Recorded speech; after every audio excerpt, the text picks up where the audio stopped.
สบายดีท่านผู้ชมที่เคารพพบกับเราทั้งสองจะนำพาทานข่าวสู่หู้เห็นประเด็นข่าวซึ่งจะได้นำเอาแหล่งข้อมูลข่าวสารเหตุการณ์ที่พ้นเด่นบ่ว่าจะเป็นทางด้านการเมืองการทหารเศรษฐกิจวัฒนธรรมสังคมสาระหนาหูกีฬาและการบันเทิงทั้งภายในและต่างประเทศถึงหน้าหนังสือพิมพ์กองทัพประชาชนลาวฉบับออกรายวันมานำเสนอต่อกับบรรดาทานในเวลา 6:00 หา 6:30 นาทีตอนเช้าของทุกๆวันเจ้าทำส้มหู้เห็นประเด็นข่าวเป็น2ทางหนึ่งที่จะช่วยให้ทานผู้ที่บ่ได้รับบ่ได้สัมผัสหนังสือพิมพ์โดยกงอาจจะเนื่องจากสภาพแวดล้อมเงื่อนไขบ่สะดวกเขตห่างไกลโศกหลีกแต่สามารถหู้เห็นประเด็นข่าวได้อย่างถูกต้องทันเวลาทันเหตุการณ์ต่างๆที่เกิดขึ้นในแต่ละระยะและทำอิฐนี้จะให้บรรดาทานได้ไปหู้เห็นการเคลื่อนไหวของการนำภาครัฐกระทรวงป้องกันประเทศในหน้าที่1ฉบับวันที่3 กรกฎาคม 2023ซึ่งทำอิฐนี้เฮามาเริ่มกันที่คณะบริหารงานพรรคกลุ่มใหญ่เสนาธิการกองทัพสำเร็จกองประชุมครบคณะกลางสมัย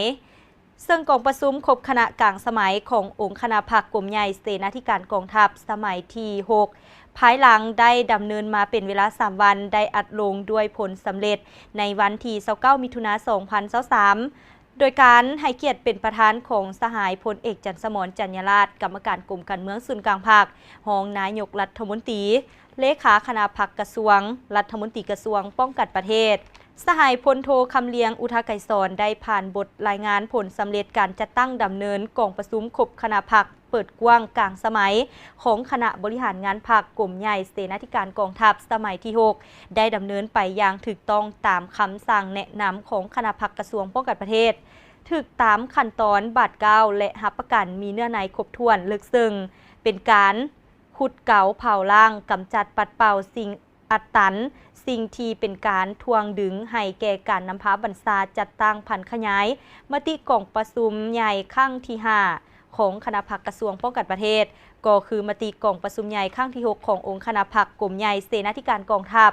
ผ่านการดำเนินกองประชุมครบคณะเปิดกว้างครั้งนี้จะเห็นให้ความสามัคคีเป็นปึกแผ่นในทั่วคณะพรรคทั่วองค์การกรมใหญ่เสนาธิการมีความหนักแน่นมีแบบแผนนำพาบัญชาที่ดีขึ้นและมีประสิทธิผลในการจัดตั้งพันขยายบรรดามติต่างๆมีคุณภาพที่สูงขึ้นและมีการหันเปลี่ยนใหม่อย่างมีหลักการแท้จริงจากนั้นสหายพลจตวาสีทาดวงมาลาหัวหน้ากลุ่มพนักงานกลุ่มใหญ่การเมืองกองทัพได้ผ่านข้อตกลงของกระทรวงป้องกันประเทศว่าด้วยการอนุญาตให้นายทหารอยู่กรมเสนาธิการกองทัพพักการเพื่อเกี่ยมหับเบี้ยบำนาญจำนวนหนึ่งและแต่งตั้งหัวหน้ากลุ่มห้องกลุ่มและองค์การจำนวนหนึ่งตื่มอีกเจ้าท่านผู้ชมและมาต่อที่รัฐบาลรายงานการจะตั้งปฏิบัติวาระแห่งชาติว่าด้วยการแก้ไขปัญหายาเสพติดผ่านการจะตั้งปฏิบัติวาระแห่งชาติว่าด้วยการแก้ไขปัญหายาเสพติดในระยะที่1และที่2ทั่วประเทศสามารถแก้ไขคดียาเสพติดได้ทั้งหมด 9,500 กว่าเรื่องและจับผู้ถูกหาได้ 13,900 กว่าคนวันที่29 มิถุนายน 2023นี้สหายพลเอกวิไลหลากคำฟ้องกรรมการกรมการเมืองศูนย์กลางภาครองนายกรัฐมนตรีกระทรวงป้องกันความสงบได้รายงานผลของการเคลื่อนไหวจะตั้งปฏิบัติวาระแห่งชาติว่าด้วยการแก้ไขปัญหายาเสพติดปี 2021 หา 2023ซึ่งในระยะแต่เดือน 7 ปี 2021 หาเดือน 6ปี 2023ต่อกองประชุมสมัยสามัญเทื่อที่5ของสภาแห่งชาติสุดที่9โดยภายใต้การเป็นประธานของท่านไสสมพรพรหมวิหารกรรมการกรมการเมืองศูนย์กลางพรรคประธานสภาแห่งชาติท่านพลเอกวิไลหลากคำฟ้องกล่าวว่าโดยจะตั้งปฏิบัติบรรดาคำสั่งเลขที่02ทับกมสพว่าด้วยการเพิ่มทวีการนำพาซี่น้ำของคณะพรรคแต่ละขั้นต่อการแก้ไขปัญหายาเสพติดมติ04ทับสพสของสภาแห่งชาติว่าด้วยการหับห้องเอาวาระแห่งชาติว่าด้วยการแก้ไขปัญหายาเสพติด 2021 หา 2023คำสั่งเลขที่19ทับนยรัฐบาลได้เอาใจใส่ซี่นำเคลื่อนไหวจะตั้งปฏิบัติวาระแห่งชาติตาม 6 เวียกจุดสุมในนี้กระทรวงป้องกันความสงบได้เป็นเจ้าการในการสร้างความหับหู้ในทั่วสังคมโดยการศึกษาอบรมโฆษณาเผยแพร่กฎหมายและผลให้ของยาเสพติดให้บรรดากระทรวงและองค์การเทียบเท่ากระทรวงได้จัดตั้งเสริมซึมบรรดาเอกสารเกี่ยวกับวาระแห่งชาติว่าด้วยการแก้ไขปัญหายาเสพติดอยู่บรรดากรมกองอ้อมข้างกระทรวงสถาบันศึกษาขั้นต่างๆโรงจักรโรงงานรวมทั้งแขนงการสายตั้งของตนองค์การปกครองนครหลวงเวียงจันทร์บรรดาแขวงในทั่วประเทศเจ้าธรรมสมต่อจากรัฐบาลรายงานการจะตั้งปฏิบัติวาระแห่งชาติว่าด้วยการแก้ไขปัญหายาเสพติดแล้วเฮามาติดตามเบิงแขวงหลวงน้ำทาสำเร็จกองประชุมครบคณะบริหารงานพรรคกลางสมัยซึ่งกองประชุมครบคณะกลางสมัยของคณะบริหารงานพรรคแขวงหลวงน้ำทาสมัยที่ 8 ได้จัดขึ้นในระหว่างวันที่ 27-28 มิถุนายน 2023 โดยการเป็นประธานของสหายคำพันธ์พรหมทัศน์กรรมการกรมการเมืองศูนย์กลางพรรคเลขาธิการศูนย์กลางพรรคประธานคณะกวดการศูนย์กลางพรรคประธานองค์การกวดการรัฐหัวหน้าต้านการโซลัดบังหลวงขันศูนย์กลางกองประชุมครบคณะกลางสมัยของคณะบริหารงานพรรคแขวงหลวงน้ำทาในครั้งนี้สุดที่มีความหมายและความสำคัญอย่างยิ่งซึ่งจะได้ลงลึกสังเกตตีราคาบรรดาผลสำเร็จในการจัดตั้งปฏิบัติมติกองประชุมใหญ่ครั้งที่ 8 ขององค์คณะพรรคแขวงและแผนพัฒนาเศรษฐกิจสังคม 5 ปีครั้งที่ 9 และการจัดตั้งปฏิบัติ2วาระแห่งชาติของแขวงหลวงน้ำทาและทิศทางคาดหมายท้ายปี 2023 โดยเฉพาะเป็นการนำพาสีน้ำอย่างหอบด้านของคณะบริหารงานพรรคแขวงตลอดระยะกลางสมัยแต่ปี 2021-2023 ก็คือในระยะ 2 ปีครึ่งที่ผ่านมาเจ้าท่านผู้ชมและมาต่อที่ข่าวกองประชุมส่องแสงเวียกงานหอบด้านทั่วกองทัพประจำไตรมาส 2 เขต 2วันที่ 29 มิถุนายน 2023 นี้กองบัญชาการทหารแขวงหลวงพระบางได้เป็นเจ้าภาพจัดกองประชุมส่องแสงเวียกงานหอบด้านทั่วกองทัพประจำไตรมาส 2 ปี 2023 เขตส่องแสงที่ 2 โดยการเป็นประธานของสหายพลตรีประสิทธิ์เทียงธรรมกรรมการคณะประจำพรรคกระทรวงป้องกันประเทศหัวหน้ากรมใหญ่เทคนิคกองทัพท่านผู้ชมซึ่งการส่องแสงเวียกงานทั่วกองทัพในครั้งนี้แมนอยู่ในวาระกองประชุมบรรดาสหายก็ได้ต่างหน้ากรมกองได้พัดเปลี่ยนกันขึ้นรายงานโดยย่อเกี่ยวกับสภาพการปฏิบัติหน้าที่เวียกงานหอบด้านโดยปิ่นอ้อม4หน้าที่ใหญ่26แผนงานที่คณะพรรคกระทรวงป้องกันประเทศวางออกด้วยความรับผิดชอบสูงซึ่งผ่านมาคณะพรรคคณะบัญชาแต่ละกรมกองได้เอาใจใส่นำพาสีน้ำคงเขตเวียกงานเหตุให้สภาพมีความสงบได้จัดตั้งพนักงานหันลงก่อสร้างหักฐานการเมืองพัฒนาชนบทหอบด้านตาม4เนื้อใน4คาดหมายติดพันกับเวียกงานป้องกันชาติป้องกันความสงบทั่วปวงชนหอบด้านและป้องกันโครงการเส้นทางรถไฟลาวจีนเขื่อนไฟฟ้าโครงการขุดค้นบ่อแห่เขื่อนไหวสารเวขอบเขตหับผิดชอบโดยรวมผ่านมาแมนสามารถหับประกันเหตุให้สภาพขอบเขตกรมกองหับผิดชอบมีความสงบปลอดภัยโดยพื้นฐาน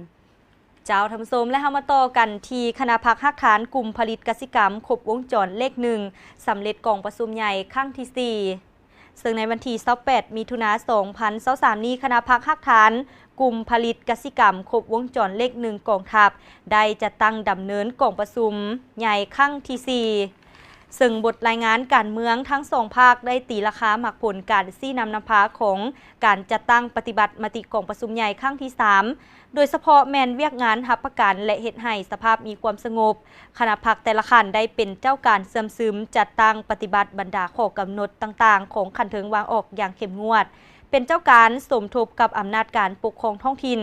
อ้อมข้างกลุ่มกองเคลื่อนไหวสกัดกั้นและแก้ไขนอแนงที่จะเกิดความบ่สงบและปรากฏการณ์ย่อท่อต่างๆสามารถเฮ็ดให้ที่ตั้งกลุ่มกองมีความสงบห้อยส่วนห้อยเจ้ามาที่หัวหน้ากรมสู่หบกองทัพประชาชนเวียดนามเยี่ยมยามกองบัญชาการทหารแขวงสวรรณเขตวันที่ 29 มิถุนายน 2023 นี้สหายพลตรีเวียนดึกกันหัวหน้ากรมสู่หบกรมใหญ่เสนาธิการกองทัพประชาชนเวียดนามพร้อมด้วยคณะได้ไปเยี่ยมยามและเฮ็ดเวียกอยู่กองบัญชาการทหารแขวงสวรรณเขตโดยให้การต้อนรับของสหายพลจัตวาศรีทวีไซกรรมการประจำพรรคแขวงเลขาคณะพรรคหัวหน้าการเมืองกองบัญชาการทหารแขวงสวรรณเขต ซึ่งการมาเยี่ยมยามในครั้งนี้สหายพลตรีเหวียนดึกกันได้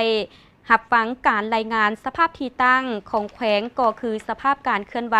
เวียกงานของกองบัญชาการทหารแขวงสมณเขตโดยพื้นฐานมีความสงบดีการดำรงชีวิตของประชาชน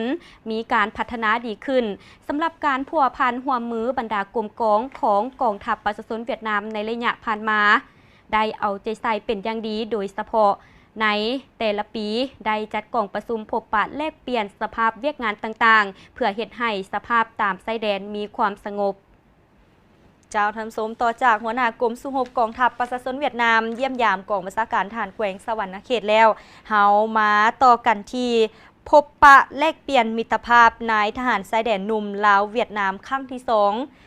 โดยปฏิบัติตามแผนการหัวมือระหว่างส่งกำลังทหารชายแดนลาวเวียดนามและการเสริญของกองบัญชาการทหารชายแดนกระทรวงป้องกันประเทศเวียดนามในระหว่างวันที่26-30 มิถุนายน 2023 นี้สหายพันเอกอุ่นคำศรีแหวนวงศักดิ์รองหัวหน้ากรมทหารชายแดนหัวหน้าคณะนายทหารชายแดนหนุ่มกองทัพประชาชนลาวพร้อมด้วยคณะได้เดินทางไปพบปะแลกเปลี่ยนนายทหารสายแดนครั้งที่2แขวงหาติงสาธารณรัฐสังคมนิยมเวียดนามและได้รับการต้อนรับจากสหายพันเอกเหวียนแทงไห้รองหัวหน้าการเมืองกองบัญชาการทหารสายแดนสาธารณรัฐสังคมนิยมเวียดนามพร้อมด้วยคณะกระทรวงป้องกันประเทศเวียดนามอยู่ที่ด่านสากลเก่าแจ๋วด้วยความอบอุ่นสนิทสนมเจ้าทางผู้ชมและมาที่ทางคณะพักหักฐานห้องเทคนิคกองพลที่2สำเร็จการดำเนินกองประชุมใหญ่ครั้งที่1วันที่28 มิถุนายน 2023 นี้ห้องเทคนิคกองพลที่2ได้เปิดกองประชุมใหญ่สมาชิกพรรคครั้งที่1และอัดลงด้วยผลสำเร็จอันจบงามบทรายงานการเมืองทั้ง2 พรรคของคณะพรรคหักฐานห้องเทคนิคที่เสนอโดยสหายพันเอกทองนูเซงวางกรรมการคณะพรรคกองพลเลขาคณะพรรคหักฐานห้องเทคนิคซึ่งผ่านพฤติกรรมตัวจริงในการซี่นำพาของคณะพรรคหักฐานห้องเทคนิคในระยะซุมปีผ่านมาซึ่งเฮ็ดให้กลุ่มกองมีผลสำเร็จหน้าที่การเมืองหลายด้านและมีท่วงท่าก้าวขึ้นอย่างบ่หยุดยั้งเจ้าและเฮามาติดตามกันที่ทหารนครหลวงเวียงจันทร์ประกาศการจัดตั้งขันแผนกและการเลื่อนสั้นพิธีประกาศการจัดตั้งขันหัวหน้าแผนกรองหัวหน้าแผนกและประกาศการเลื่อนสั้นให้นายทหารอยู่กองบัญชาการทหารนครหลวงเวียงจันทร์ได้จัดขึ้นในวันที่27 มิถุนายน 2023 นี้โดยอิงตามกฎหมายนายทหารกองทัพประชาชนลาวฉบับปรับปรุงภาคที่2หมวดที่4มาตรา26ว่าด้วยการแต่งตั้งยกย้ายนายทหารกรมใหญ่การเมืองกองทัพตกลงแต่งตั้งสหายพันโทภูวินอินทวงศาเป็นหัวหน้าแผนกบริหารสังรวมห้องเสนาธิการสหายพันโทเอกนิพนธ์เพชรวงลาดเป็นหัวหน้าแผนกพัวพันหัวมือสหายพันตีขันไซแก้วพระจันทร์เป็นหัวหน้าแผนกทหารสายแดนสหายพันตีเลวตะพันนภาเป็นรองหัวหน้าแผนกทหารสายแดนสหายพันตีเพชรสมรแสงทวีเป็นรองหัวหน้าแผนกบริหารห้องการกองบัญชาการและสหายห้อยเอกคอนทองลอวิไซเป็นรองหัวหน้าแผนกแผนการสังรวมซึ่งในพิธียังได้ประกาศการเลื่อนสั้นให้นายทหารทั่วกองบัญชาการทหารนครหลวงเวียงจันทร์จำนวน145สหายตื่มอีกจากท่านผู้ชมและมาต่อที่พร้อมกันเป็นเจ้าการอย่าถือเบาในการป้องกันพยาธิโควิด -19 คือดังพวกเราฮู้นำกันแล้วว่าตลอดระยะ 2-3 ปีที่ผ่านมาการแพร่ระบาดของพยาธิโควิด -19 อยู่ประเทศเฮาได้แพร่ขยายเป็นวงกว้างเกือบทุกแขวงในทั่วประเทศและมีคนติดเชื้อเป็นจำนวนหลงหลายและในระยะนั้นเวียกงานการต้านการแพร่ระบาดของพยาธิโควิด -19 อยู่ประเทศเฮาได้ก้าวเข้าสู่ระดับสูงบรรดาแขวงที่มีการระบาดแรงจำเป็นต้องได้ยกระดับมาตรฐานจำเป็นต้องได้ยกระดับมาตรการป้องกันถึงขั้นปิดบ้านปิดเมืองการระบาดของพยาธิโควิด -19 อยู่ในประเทศเฮาในตอนนั้นถือว่าอยู่ในขั้นห้ายแหงเหยียบเส้นแดงแล้วแต่ภาครัฐบาลก็บ่ได้นิ่งนอนใจและมีความเป็นห่วงที่สุดต่อชะตากรรมของประเทศเฮาที่พร้อมประเสริญหน้ากับการข่มขู่ของศัตรูที่บ่มีกินบ่มีเงาและบ่มีตัวตนแต่มีประสิทธิภาพในการทำลายร่างสูง มาฮอดปัจจุบันถึงแม้นว่าองค์การอนามัยโลกได้ประกาศว่าพยาธิโควิด -19 บ่เป็นภัยข่มขู่ด้านสาธารณสุขแล้วก็ตามแต่พวกเขาก็บ่ควรขาดสติระวังตัวต้องเป็นเจ้าการนำกันและอย่าถือเบาเด็ดขาดในการป้องกันเพื่อบ่ให้ติดเชื้อพยาธิโควิด -19 อีกเจ้าท่านผู้ชมถึงอย่างใดก็ตามการแพร่ระบาดของพยาธิโควิด -19 ถึงว่าจะลดน้อยลงในปัจจุบันนี้แต่เฮาก็ต้องสืบต่อมีพันธะหน้าที่และความรับผิดชอบของตนเพื่อป้องกันการแพร่ระบาดของพยาธิโควิด -19 ตื่มอีกและในระยะนี้เฮาไปพักชมโฆษณาจากทางสถานีกันก่อนแล้วจึงกลับมาพบกันในระยะต่อไปของทางฮู้เห็นประเด็นข่าวเมื่อพวกเขาอยู่ภายใต้ชายคาของสถานีโทรภาพกองทัพ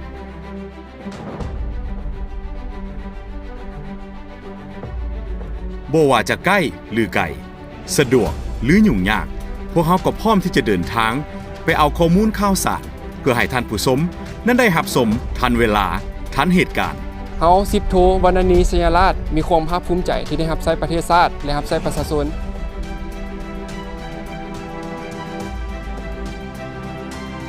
พวกเขาคำนึงถึงจรรยาบรรณและหน้าที่รับผิดชอบเสมอ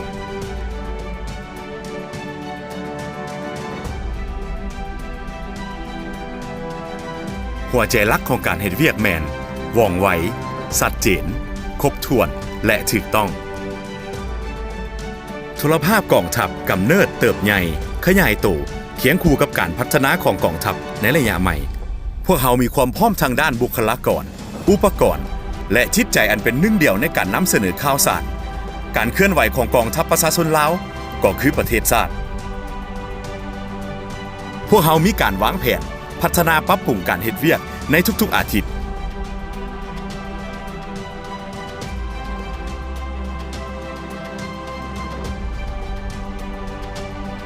เพื่อให้แน่ใจว่าท่านผู้ชมจะได้รับสาระความรู้ที่ครบถ้วนและชัดเจน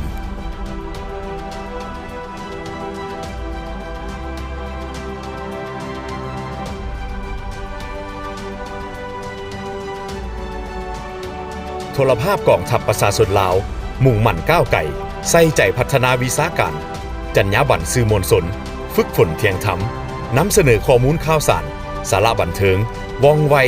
ทันสมัยบริการรับใช้ประชาชนท่านผู้ชมกับเข้าสู่ระยะนี้เฮามาติดตามกันที่การสร้างพระราธิการกับที่ซึ่งกองพัน564สูมใส่ปรับปรุงพัฒนากลุ่มกองให้มีโสมหน้าใหม่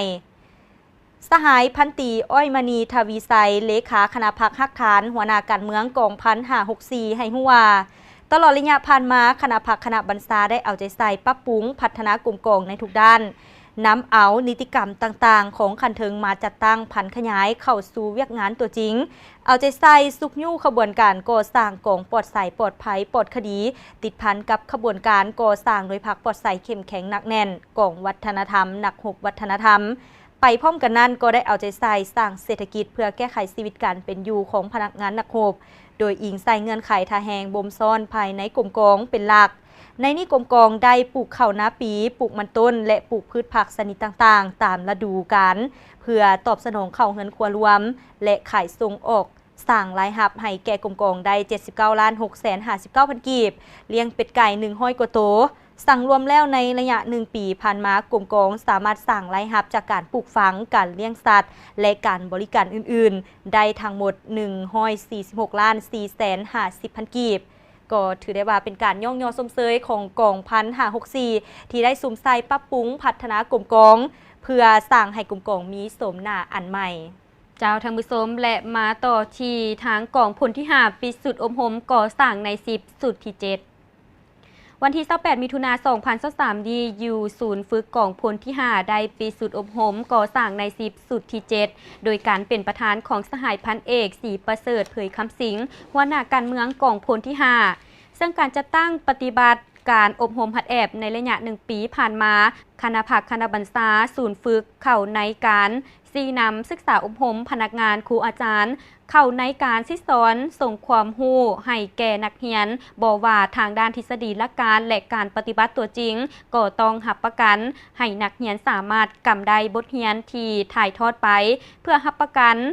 ในการสิสอนให้นักเรียนสามารถนำเอาบทเรียนที่นักเรียนได้เรียนมาไปนำใช้เข้าในหน้าที่เวียกงานตัวจริงเจ้าทำส้มและเฮามาต่อกันทีการประกาศการบงตัวแต่งตั้งคณะหน่วยผักประกันสังคมและโฆษณาอบรมทหารแขวงหลวงพระบางพิธีประกาศการบงตัวแต่งตั้งคณะหน่วยผักประกันสังคมและหน่วยผักโฆษณาอบรมห้องการเมืองกองบัญชาการทหารแขวงหลวงพระบางได้จัดขึ้นในวันที่27 มิถุนายน 2023อิงตามกฎระเบียบของพรรคประชาชนปฏิวัติลาวสมัยที่ 11 ว่าด้วยการบงตัวแต่งตั้งคณะพรรคแทนตำแหน่งว่างในนี้สำหรับหน่วยพักประกันสังคมได้บงตัวแต่งตั้งสหายพันโทนางสีดาพรหมจันทร์เป็นเลขาสหายพันโทบุญเพ็งพันพวงเพชรเป็นรองเลขาและสหายพันโทลือไซพรหมวันคำเป็นกรรมการส่วนหน่วยพักโฆษณาอบรมได้บงตัวแต่งตั้งสหายพันโทคำแพงอนุสุขเป็นรองเลขาเจ้าทางผู้ชมและมาชี้ทางประกาศการหับห้องเอา4 บ้านเมืองบริคันแขวงบริคำไซเป็นบ้านป้องกันชาติเข้มแข็งวันที่27 มิถุนายน 2023อยู่ที่โรงเรียนอนุบาลบ้านห้วยคูนเมืองบริคันแขวงบริคำไซได้มีการประกาศหับห้องเอาครอบครัวและบ้านป้องกันชาติเข้มแข็งจำนวน4 บ้านคือบ้านห้วยคูนบ้านสองคอนบ้านน้ำปาและบ้านสมซืนเป็นบ้านป้องกันชาติเข้มแข็งโดยการเป็นประธานของสหายพันเอกคำแดงแพงพงพันธ์หัวหน้าการทหารกองบัญชาการทหารแขวงบริคำไซมีสหายวันเลินปุยไมมีเจ้าเมืองบริคันสหายพันโทสังวรเพชรวงแสงหัวหน้าการเมืองกองบัญชาการทหารเมืองบริคันได้ขึ้นผ่านบทสรุปในการสร้างครอบครัวและบ้านป้องกันชาติเข้มแข็งอยู่4 บ้านของเมืองบริคันคณะรับผิดชอบสร้างครอบครัวและบ้านป้องกันชาติเข้มแข็งได้สมทบกับบรรดาองค์การปกครองบ้านนำเอาแนวทางนโยบายมติคำสั่งของพรรคระเบียบกฎหมายของรัฐและนิติกรรมต่างๆของขันเทิงมาจะตั้งเผยแพร่เสริมซึมให้ประชาชนเข้าใจต่อแนวทางป้องกันชาติป้องกันความสงบสามารถเฮ็ดให้แต่ละครอบครัวหลุดพ้นออกจากความทุกข์ยากใน4 บ้านมีพลเมือง945 ครอบครัวในนี้สามารถสร้างและยั่งยืนเป็นครอบครัวป้องกันชาติเข้มแข็งได้943 ครอบครัวและสามารถยั่งยืนเป็นบ้านป้องกันชาติเข้มแข็งของเมืองบริคันเจ้าทำส้มและเฮามาต่อกันที่สำเร็จการอบรมหัดแอบยิงเป้าหมายด้วยลูกปืนแท้อยู่กองเลี้ยงสัตว์ใหญ่เลข4ซึ่งในวันที่28 มิถุนายน 2023กรมเสนาพละกรมใหญ่พลธิการกองทัพได้เคลื่อนไหวจัดตั้งปฏิบัติเวียกงานอบรมหัดแอบยิงเป้าหมายด้วยลูกปืนแท้ให้พนักงานนักรบอยู่กองเลี้ยงสัตว์ใหญ่เลข4ธงกาแขวงสารวันเพื่อเฮ็ดให้การปรับปรุงก่อสร้างกำลังในฐานแถวกองทัพก็คืออยู่ในกรมกองให้มีความนักแน่นเข้มแข็งมีแบบแผนที่ทันสมัยและสร้างความสำนิสำนานในการนำใช้อาวุธยุทโธปกรณ์ทางด้านศิลปยุทธยุทธวิธีสามารถเคลื่อนไหวปฏิบัติเฮ็ดหน้าที่เวียกงานเกี่ยมพร้อมสู่รบเจ้าท่านผู้ชมและยังอยู่ทางข่าวหน้าหนังสือพิมพ์กันอยู่มาต่อที่ทางหน้าที่6สหประชาชาติเสนอให้รัฐบาลประเมินคืนผลได้รับจากการอนุญาตทดลองขุดค้นแห่ธาตุการดำเนินกล่องประชุมสมัยสามัญเทื่อที่5ของสภาแห่งชาติสุดที่9ในตอนเช้าของวันที่29 มิถุนายน 2023นี้สมาชิกสภาแห่งชาติได้รับฟังและประกอบคำเห็นใส่บทรายงานผลสำเร็จการจัดตั้งปฏิบัติวาระแห่งชาติว่าด้วยการแก้ไขความทุกข์ยากทางด้านเศรษฐกิจการเงินระยะ 2021-2023 ที่เสนอโดยท่านคำเจนวงโพสีรัฐมนตรีกระทรวงแผนการและการลงทุนท่านนางหงคำไสยคมสมาชิกสภาแห่งชาติเขตเลือกตั้งที่13แขวงสวรรณเขตได้ประกอบคำเห็นสนับสนุนรัฐบาลสืบต่อจะตั้งปฏิบัติบรรดามาตรการในการจัดตั้งปฏิบัติวาระดังกล่าวที่เห็นว่าได้รับประสิทธิผลดีจากท่านผู้ชมและนั่นก็แม่นสมาชิกสภาแห่งชาติก็ได้เสนอรัฐบาลประเมินคืนผลได้รับจากการอนุญาตทดลองขุดค้นแห่ธาตุ ระยะนี้จะให้ทานได้ไปรับชมโฆษณากันก่อนแล้วจึงกลับเข้าสู่ระยะต่อไปของฮู้เห็นประเด็นข่าวเมื่อพวกเขาอยู่ภายใต้ชายคาของสถานีโทรภาพกองทัพ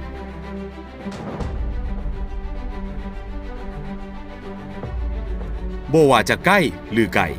สะดวกหรือยุ่งยากพวกเขาก็พร้อมที่จะเดินทางไปเอาข้อมูลข่าวสารเพื่อให้ท่านผู้ชมนั้นได้รับชมทันเวลาทันเหตุการณ์เฮา10โทวรรณณีสยาราชมีความภาคภูมิใจที่ได้รับใช้ประเทศชาติและรับใช้ประชาชน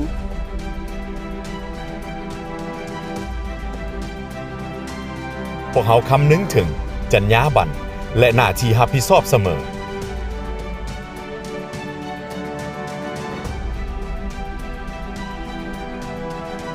หัวใจหลักของการเฮ็ดเวียกแมนว่องไวชัดเจนครบถ้วนและถูกต้องโทรภาพกองทัพกำเนิดเติบใหญ่ขยายตัวเคียงคู่กับการพัฒนาของกองทัพในระยะใหม่พวกเขามีความพร้อมทางด้านบุคลากรอุปกรณ์และจิตใจอันเป็นหนึ่งเดียวในการนำเสนอข่าวสารการเคลื่อนไหวของกองทัพประชาชนลาวก็คือประเทศชาติ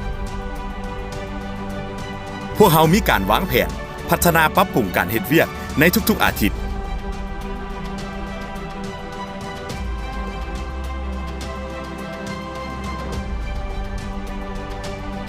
เพื่อให้แน่ใจว่าท่านผู้ชมจะได้รับสาระความรู้ที่ครบถ้วนและชัดเจน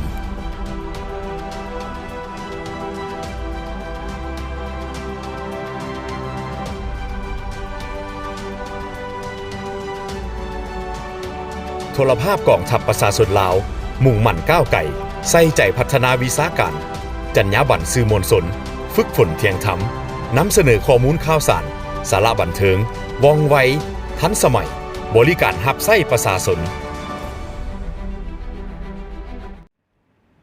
ทำสมกับเข้าสู่รายงานนี้เฮามารับสมกันทีการมอบรับสร้างเก็บรักษาวัคซีนป้องกันพยาธิในสาธารณรัฐประชาธิปไตยประชาชนลาว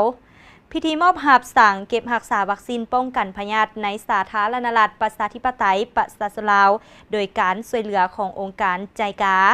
ผ่านองค์การยูนิเซฟได้จัดขึ้นในวันที่29มิถุนายนนี้ที่ศูนย์สนองยาและอุปกรณ์การแพทย์บ้านเสียงดาเมืองไซเศรษฐานครหลวงเวียงจันทน์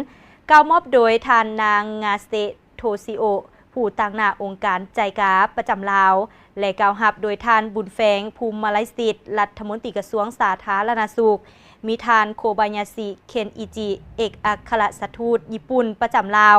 ทานนางเพียเลเบนโรบิโตต่างหน้าองค์การยูนิเซฟประจำลาวพร้อมด้วยภาคส่วนเกี่ยวของเข้าร่วม